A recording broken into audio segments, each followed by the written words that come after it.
Hey guys, tonight's Hopper Hot Take, we're going to talk about athletic trainers as healthcare providers. Because we are. We're allied healthcare providers. Nationally certified, licensed in 49 states, or regulated in some sort of capacity. We're going to start out tonight's segment, we're going to talk about the California Physical Therapy Association.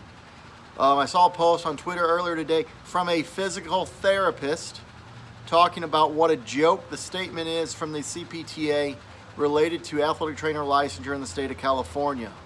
There were comments from another physical therapist who thought that statement was a joke. It's full of lies and half-truths. But why should we be surprised? Athletic training has never been respected in the state of California by the CPTA, and it likely never will. The CPTA is single-handedly holding back athletic health care in the state of California. Maybe we should start charging them for every death that happens in the state of California that an athletic trainer may have been able to prevent. California is apparently different than the rest of the country because 49 states require some sort of regulation of athletic trainers. California and the California Physical Therapy Association goes, nah, it's not necessary. Wrong. All right, let's talk about athletic trainers as healthcare providers. Saw a post today on Facebook from a friend of mine who was asking about CPR. How do we handle CPR in the COVID environment? We handle it any other way, the way we would any other time. If you don't have a mask, you do hands-only CPR. If you have a mask, you give breaths as necessary. If you have a bag valve mask, use it. I saw somebody else comment that they are instructed by their employer, a hospital, by their employer, to do hands-only CPR until EMS arrives. What makes a paramedic better than an athletic trainer? It doesn't.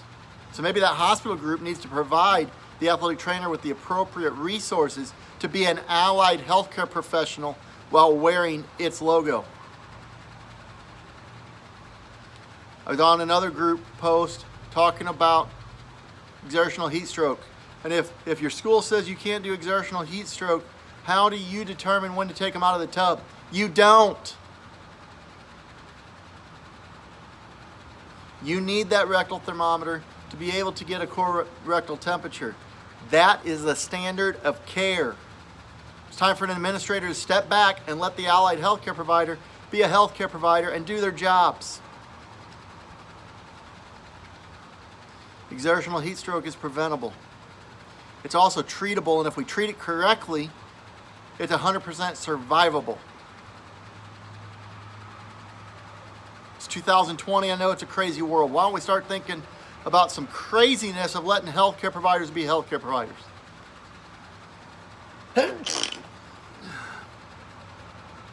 What are we going to do? It's time that we allow athletic trainers to practice at the top of their skill sets. It's time. And it's time we consider, especially in an emergency situation, why we aren't utilizing the skills we have.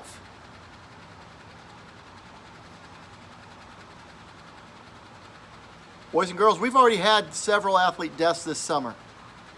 They weren't related to COVID. So what are we doing?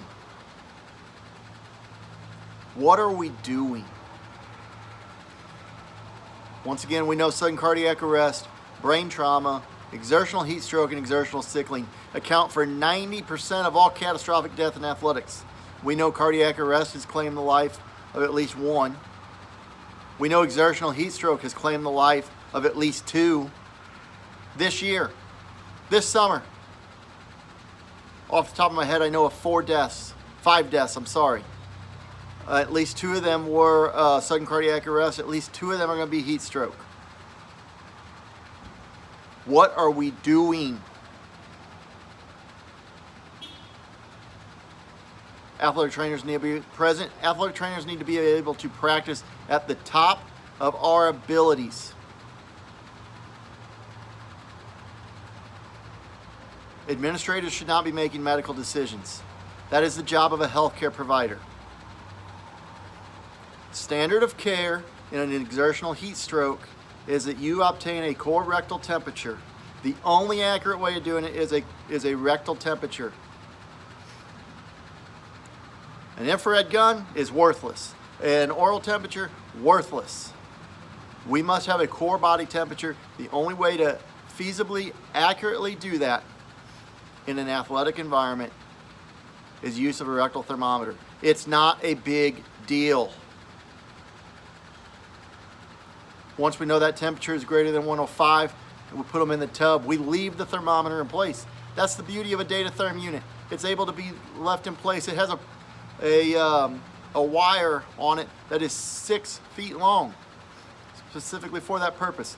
They stay in that cold tub until the temperature is 102 or lower. Then they're transported to the hospital. Cool first, transport second.